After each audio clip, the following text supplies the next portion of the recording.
Thank you, Dennis. Good morning, everyone. Welcome to day 3 of GTC Taipei 2026. I like that you're all the early birds. You got here first. You get all the good content today. So I have a bit of a tradition. Every time I do this, I have to take a selfie with you all. So pose, smile, jump, do whatever you want. But on the count of 3, here we go. 1, 2, 3. All right. Thank you. Well, good morning. Like Dennis said, my name's Jason Hardy. I'm the Vice President for Storage Technology here at NVIDIA. It's funny being the storage guy in a company that doesn't sell storage. So it's been very exciting, though, and we're finding that data continues to play a monumental role in the success of AI, especially as we start to see agentic capabilities really start to grab a hold and take place. There's no denying that from an investment perspective, we're seeing a continuation of investment into AI technologies and the necessary infrastructure to be able to get to these outcomes. And this will continue to happen for many years to come, and we're really excited about this. Now, AI, though, inferencing on the agentic side, or just even simple engagement just with the chatbot, it relies on a grounding in the data that sits behind it. The data is what describes the personality of an enterprise. It describes what we do and how we operate personally, but also how companies, businesses, enterprises, how they exist, what they do, how they operate. All of that is grounded in data. The problem that we're starting to see is that in order for the success of AI to really grab a hold, it's becoming increasingly dependent on data. And we see the facts and statistics around the AI projects that are abandoned or that never see past proof of concept. But ultimately, at the end of the day, AI is as good as the data that's fed to it, that it's used against it, that it's trained against. And especially as we look at this agentic frontier that we're starting to embrace, and we're really starting to see some amazing capabilities to come from, the requirements from a data perspective, especially on the enterprise storage systems, the things that have maintained that data for 50 plus years. The dependency on that is changing those requirements. It's changing how those systems are built. It's changing how those systems operate. It's changing the requirements and the services that even need to come from those platforms and systems. You see, when we look at an enterprise, it's really made up of 3 different kinds of data. There's structured data, while small in volume, very critical to how an enterprise operates. This is the ERP systems, the SQL systems, the databases, that structured data that business decisions are made off of. Then there's the unstructured data side, your home directory, SharePoint. Some people love it, some people hate it. OneDrive, or Google Docs, or NAS shares, or PDFs, or video, or audio, or files. That is unstructured data. And that is by far the lion's share, the largest volume of data in an enterprise.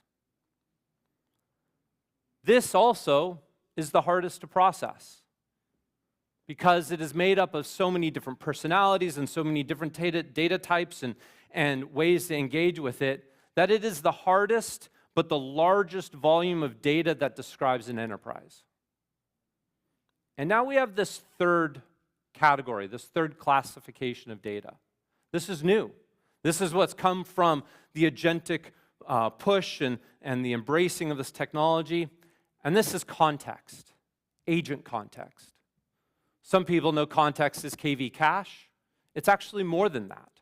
KV cache is a piece of it, but it's also the memory, the data that gets generated as agents operate and as they consume information that we feed them and how they, and the tasks at hand and everything.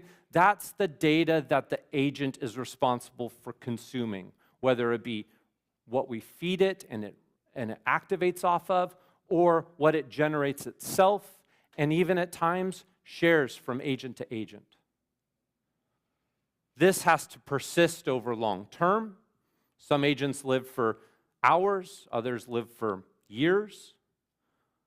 So this data becomes as critical as the rest of the enterprise ecosystem, as critical as what the structured data that we continue to maintain with the tools and applications, or even the unstructured data that we generate on a daily basis as we just go about our day, our job.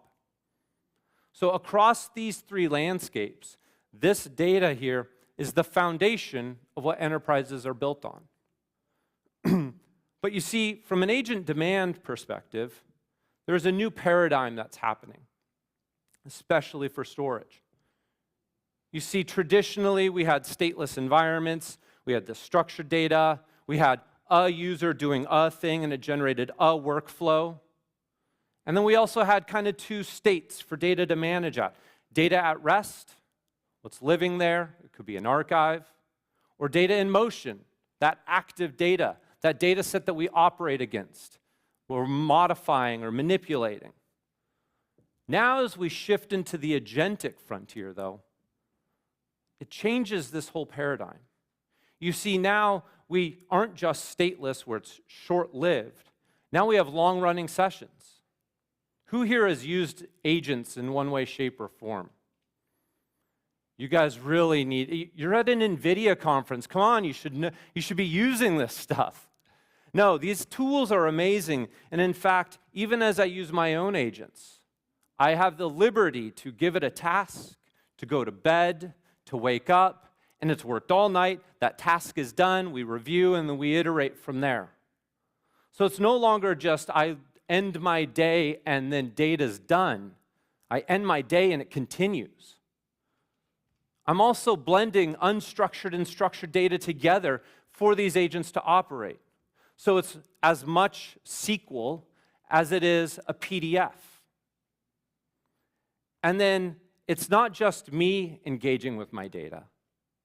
It's the one, the tens, the hundreds, even the thousands of agents that will continue to iterate over data, continue to consume it, and it will consume it not at the rate at which a human interfaces with data, but at the rate at which agents can start to interface with both the data and each other. And trust me, it's a lot faster than you reading a document.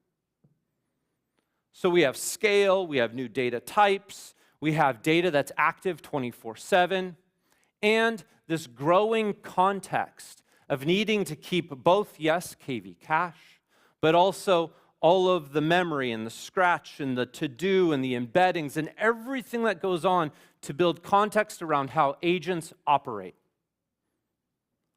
Everything that agentic workflows are starting to push into, that we're starting to embrace on a day-to-day basis, is changing the landscape of what storage actually means. And so storage needs to evolve. It needs to move from being what we've always known as a system of record to now a system of context. Now, what makes this hard for the enterprise? Obviously, things change very quickly. So we need to be able to do things at scale. We need to be able to scale cache. We need to be able to scale those embeddings, that context. Everything about how agents operate brings more scale, performance, and density. We also need to introduce new technologies into the enterprise. Things like RAG, or retrieval augmented generation, or embeddings, and the ability to take all of that data and embed it into vector databases. How do we chunk that up? How do we operate with that? We need to scale that workload so that our agents are fed at the speed at which they operate. And we cannot forget about the security, the governance, and even how enterprises operate today from a hybrid perspective. You see, enterprises aren't just in the data center, and they're not just in the cloud. They're on both.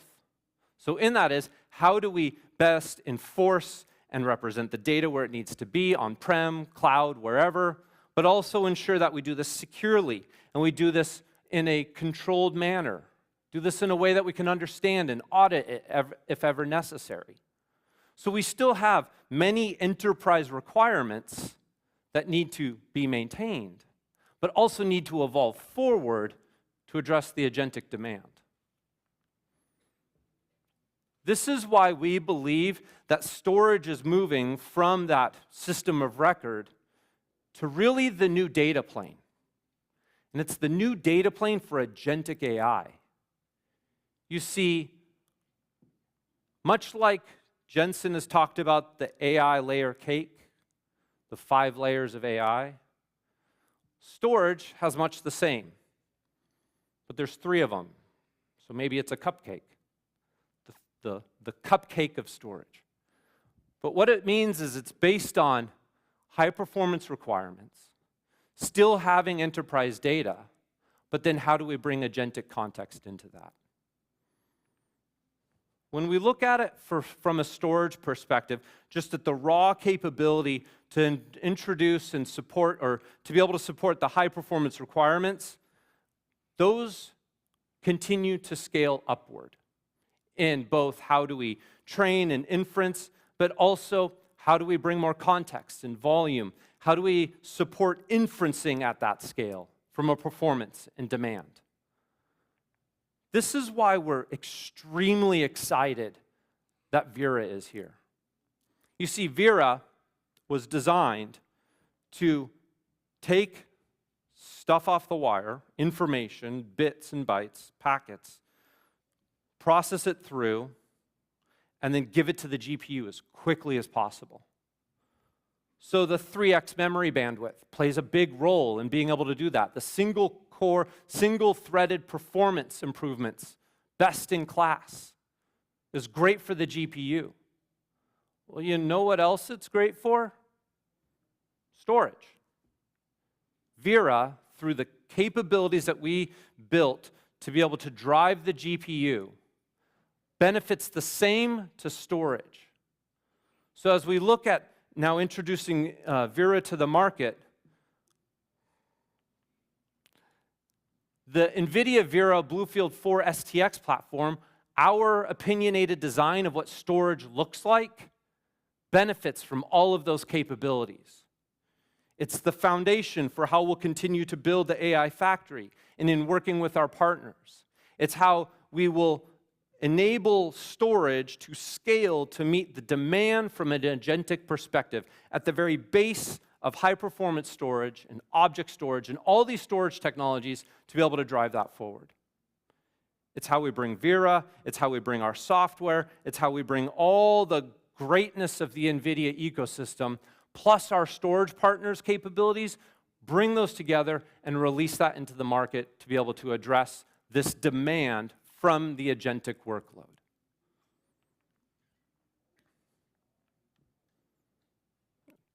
Second, though, it's not just an infrastructure thing. It's also about how we prepare the data, how we govern the data, how we bring lineage and indexing and everything necessary for enterprise data to be agentic ready. This second layer of the storage cupcake is about addressing the challenges to make sure that we don't become another headline.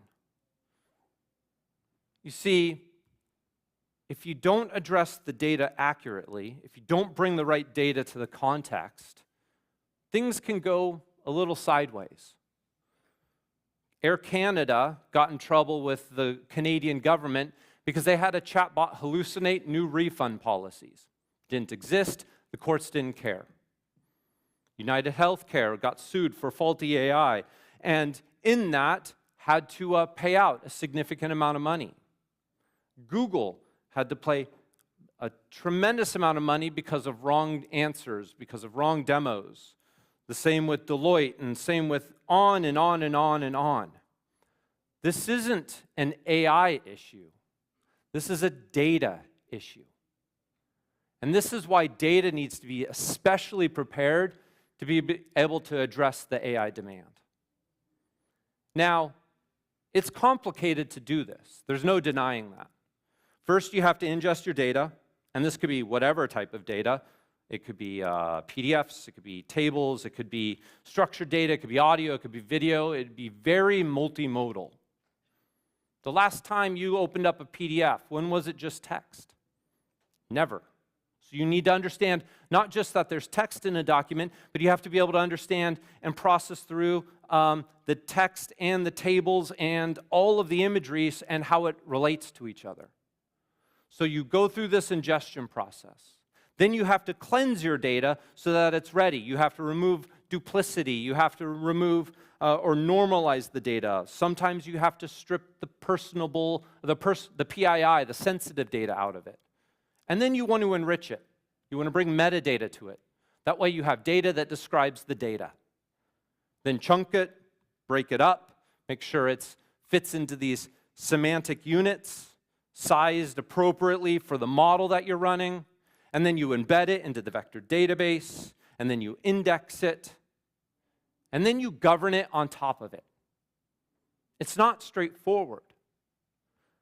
We realize that for data to be properly processed for AI readiness, it takes work, and it's complicated. You see, agents need accurate data, and unfortunately, data has all of this complexity with it. It has pipeline complexity. How do we use it even in our business? It has structured complexity. How do we associate, in a PDF, this graph and this text and all of this stuff, how does it correlate with each other?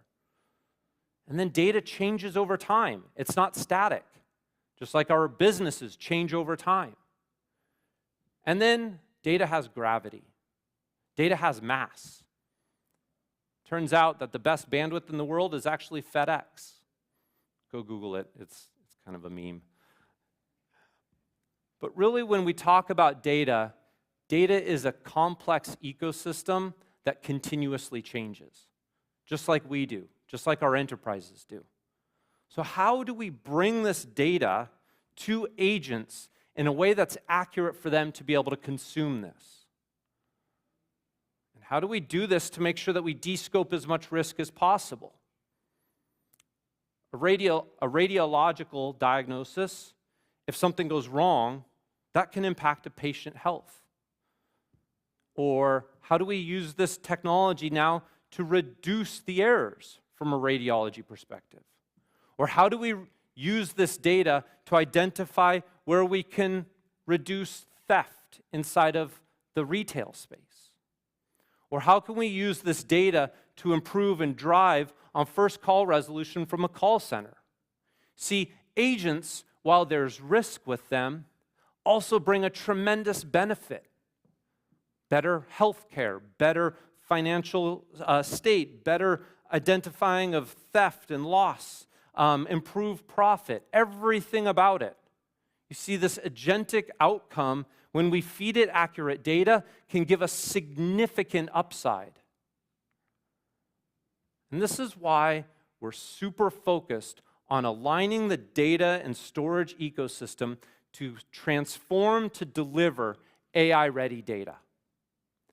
As the agentic harness that Jensen talked about during his keynote, as it starts to process data and as agents create that context and go through this loop and then act on the end of it, and we feed more data in and tools and all the governance and security, and then ultimately create that memory that it lives from, all of that requires a new paradigm, a new approach for the enterprise data ecosystem to be able to address this demand. We need to be able to have better search. We need to bring intelligence into it. We need to be able to identify whether it's structured or unstructured. How do we access it? We need to ensure that our agents have access to only the data they're allowed to. All of that comes from this new data plane that is the storage platform. So as we now look at this, it's still about having enterprise storage systems that have protocols and file systems and orchestrate data and snapshots and cloning and everything that's necessary from an AI data infrastructure perspective, but it's more than that. It's about how we bring now further capabilities in how we manage that data, how we govern it, how we bring deduplication and compression, how we bring keyword search into it, better access control, all the analytics necessary. This enrichment starts to add functionality into that foundation from an enterprise storage system. Then how do we prepare the data for AI? But bringing in that continuous ingestion, extracting data actively as it exists, not later, not in chunks, not in a couple hours, but in real time. How do we index it so that the agent knows about the data when it's created so it's making an accurate information? Storage needs to prepare data on creation. And then manage it.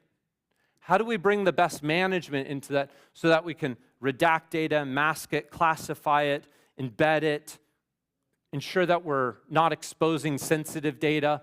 Again, all at time of ingestion. So all of this now, it's not just an enterprise storage problem, but is an AI data platform capability.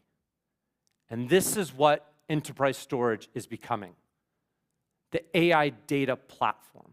And we at NVIDIA have been working with our partners in building exactly that, the AI data platform. It's about bringing that readiness at time of creation, at the source of it, from a CPU perspective starting, but including now the ability for GPUs to be added into the enterprise storage ecosystem so that now we can have all of that amazing functionality for vectorization, all the embeddings, all the even inferencing at that data directly inside the storage platform. And to help this along, it's not just saying, here's a vector database, here's a GPU, Mr. Storage Partner, go take care of it. But we've actually been building blueprints that help simplify this. This is our RAG blueprint for helping and streamlining the storage system capability to vectorize and embed and do all the work necessary to prepare data within the storage platform for agentic AI readiness. The key here is that this is done at the point of creation where the data exists, not decoupled somewhere else. Or what we're doing with VSS, our Video Search and Summarization Blueprint, where now agents have the ability to understand video content because we can summarize it, we can capture off of it, we can understand the context of the video, we can process it, all at the point of creation in the storage system.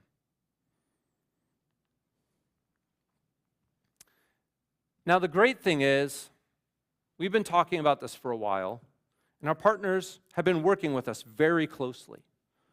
So it's not just about an idea that we have, but that they've put this into execution. That Dell, with their storage capability, or a NetApp, or IBM, or the list goes on, have all taken this capability and have embedded it into their storage systems to create a in-place AI data platform solution that's embedded and a part of their storage ecosystem now. So we're super excited about this because this now starts to prepare data and get it ready for, again, at that point in time of creation, so that our agents can now have better context. Our agents can make better decisions, all based and grounded on data that's been prepared for them in a way that they understand. So that idea of understanding data at that time of creation so that my agent can be more effective, it's not just an idea. It's being put into execution. So now when we look at it, every enterprise, every AI factory needs an AI data platform. You see, an AI data platform, you could think of it like the raw goods for an AI factory. Just like if we have a factory that builds stainless steel or whatever, and you take raw iron ore, you feed it through the factory to create that stainless steel at the end. I think that's how stainless steel is made. The same goes for the AI factory. It's about taking that data, preparing it at the edge, at the time of creation in the storage system, and taking that refined good and bringing it to the AI factory so that it can manufacture intelligence, grounded on how the enterprises operate. So now, it's how the AI factory becomes more effective, is by grounding it in data that AI data platforms have created or have refined so that its accuracy and its intelligence is as high as possible.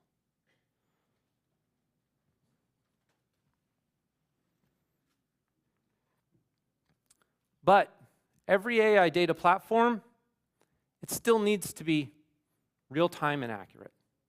It still needs to continuously index. It's not one and done. It's about continuing to improve on itself as well. Not just saying, hey, I have one indexing model or one RAG model. It's I've got different ways of understanding this and evolving forward to make it enterprise grade. It's also how, again, we introduce data, new data types into the enterprise all the time. How do we make sure we understand that? How do we make sure we grasp that? How do we make sure that we incorporate that into the model so that our agents can understand new data with new context to be able to make, again, a more informed decision? How can we discover data quickly, new data? And then, how do we make this turnkey? How do we make this simple? And this is really important because this is also where the enterprises have a lot to do, and it's very complicated to do this stuff. So we need to make it easy. And that's what we're doing with our storage partners, the Dells and the IBMs and the HPEs and the NetApps, making this turnkey so that's fully integrated in. It has all the networking, the compute, the software, everything necessary so that a consumer of it, a user of it, whether it's an agent or a human, is able to just flip the switch. Now, it's a little bit more complicated than that, but it really is about making it that easy or as easy as possible and continuing to bring in the security and the compliance and the governance so that it still maintains that trust. Because at the end, it's about trust. And by doing this and making it simple, we also don't want to compromise on the trust of the data. And again, this is why we're really excited about what our partners are creating inside the AI data platform ecosystem, consuming our blueprints, driving forward, and bringing a lot more value in different data types and different capabilities directly into the storage ecosystem. The last layer of the cake, the cupcake, the frosting. Context. Addressing context is not easy. In fact, addressing context required us to think about the structure of memory inside of a data center, inside of an AI factory, inside of a GPU. So we created this kind of hierarchy of memory here that allows us to describe what type of memory lives where. G1 is HBM. It's the fastest memory. It's directly in the GPU. It's where the active KV live. It's where the weights get loaded. Everything about the model and inferencing happens in G1. But G1 is finite. So G2 is system memory, that tightly coupled memory where both the HBM G1 and the system G2 can collaborate or can work together in as fast as possible. This is where KV cache spillover happens. This is where staging happens for models, for inferencing, and all sorts of different things. G3 is Scratch, that NVMe disk in each server. It's where the OS lives, simple things like that. And then G4 is high-performance storage, where models live, where checkpointing happens, where inferencing takes place. G4 even extends into enterprise storage. Now, when we were looking at context, what we found is that G4 wasn't quite fast enough. In G3, there wasn't quite enough of it. So we created G3.5. And this is where KV cache lives. Now, KV cache is really important because when we are inferencing, we have to calculate a lot of information on the prefill and the decode stages. This is how inferencing happens. And the thing about KV caches is when you cache that information, you don't have to recalculate it, which is great. That means the GPUs can spend more time working on new data, creating new tokens, instead of having to recalculate, which is awesome. That means that we get the best out of the factory. So in order to address KV cache, we needed something that was fast enough to support the model or the GPU without having to recalculate, but also was cost effective and didn't create too much burden to be able to do that inside the factory. So from our perspective, KV cache, this is where we've released CMX, our KV cache storage capability. This new tier of storage ensures that we can offer tokens, offer cache to the GPU as quickly as possible, but without the extra burden, without being too inefficient, all of the great stuff that's necessary to make this effective. That addresses KV cache, though. Like I said earlier, there's another type of context, this memory context, this how an agent operates and the data it generates when consuming data and when working with other agents and everything about it. That's not just tokens. That cache, as Jensen talked about it earlier during the keynote, it's the ontology. It's how agents' information and how we are described as users of this, how that permeates through the system. That context, we're still doing a lot of work on. But we do know that we can make the factory as efficiently as possible by bringing in this KV cache concept. So this new tier of storage, again, in working with our partners, allows for better scale of the AI factory from a token throughput perspective. More tokens, more intelligence. It also scales to meet the demand of as the factory grows. Start small, go big, support, again, that workload as we continue to scale the factory size. It's also designed to complement both GPU memory and network storage by sitting in between. It doesn't replace HPS or G4. It augments it. It brings the right type of storage for the right platform or the right requirement. So KV cache is really designed to address that acceleration and that token per second output from the AI factory. But again, this is designed not by us, but with our partners. So we'll continue to go through this with them. We'll continue to address this. And you'll start to see this permeate the AI factory because there is value in being able to manage KV cache more appropriately, to reuse it as much as possible so that the GPU doesn't spend time recomputing when it can create new. So when we look at the challenges of the data center now, when we look at the challenges of the data ecosystem now, it's not about just bringing storage in. It's not about just bringing a GPU in.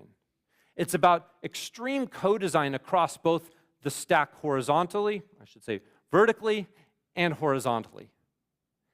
It's how we bring network and how we bring GPU and how we bring compute, especially with Vera now. It's how we bring Spectrum X in. All of this working together to accelerate and provide as much value as possible, and then working with our partners on the horizontal perspective to be able to create new capabilities inside their portfolios. It's about addressing the agentic AI demand through the need for the AI data platform, that scenario, whether it's or the KV cache scenario, or even just high performance, just the parallel file system high performance storage requirement. This here is NVIDIA BlueField-4 STX, NVIDIA Vera BlueField-4 STX. This is our design, this is our collaboration with the storage ecosystem to address the agentic AI demand. And we're really excited about the capabilities, especially like I said earlier, with what Vera is bringing into the market, the capabilities that it's going to be able to allow for our storage partners to accelerate with and drive additional context and additional value, and then bringing the GPU in with Rubin or with RTX Pro to be able to drive that from an AI data platform perspective. All of this together is reinventing the storage ecosystem so that, again, it's agentic AI ready.